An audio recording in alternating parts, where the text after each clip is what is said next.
Hi friends, నేను మీ JD. Welcome to Bigg Boss updates. Bigg బాస్లోకి డాన్సర్ నైనిక వస్తుంది. మరి ఆమె బయోగ్రఫీ తెలుసుకుందాం. చాలా చాలా విశేషాలు ఉన్నాయి.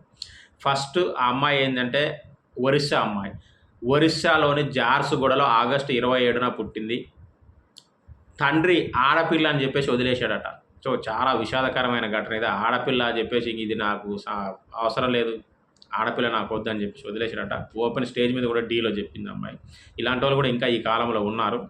సో ఈ అమ్మాయి మంచి డాన్సరు, అందంగా ఉంటుంది, బోల్డ్గా కూడా ఉంటుంది, బోల్డ్ డ్రెస్సులు కూడా వేస్తుంది.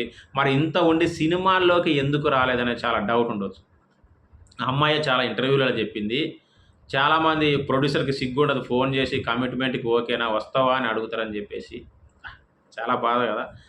అంటే బోల్డ్గా ఉన్నంత మాత్రం అన్నిటికీ ఒప్పుకుంటారా?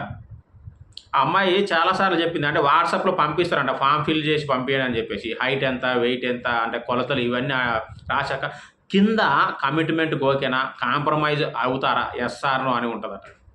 అది చూసి అందుకనే సినిమాల్లోకి రావడం మానేసి ఇంకా ఇవే చేసుకుంటా ఉంటుంది. డాన్స్ షోలు, రీల్స్, ఇక వెబ్ సీరీస్‌లు డిజిటల్‌గా.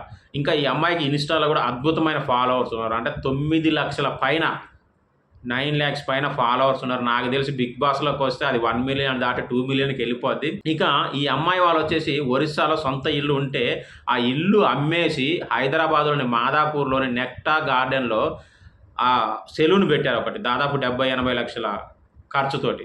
అది మంచిగా నడవాలని కోరుకుందాం. ఎందుకంటే ఒక ఆడపిల్ల, వాళ్ళ అమ్మాయి ఈమె ఇద్దరే. సో అంత పెద్ద బిజినెస్ పెట్టి రన్ చేస్తున్నారంటే మామూలు విషయం కాదు. మంచిగా నడవాలి. అలాగే బిగ్ బాస్‌లో కూడా మంచి పొజిషన్‌లోకి రావాలి. ఖచ్చితంగా టాప్ 5 కన్నా వస్తే మంచిదని నేను అనుకుంటున్నాను.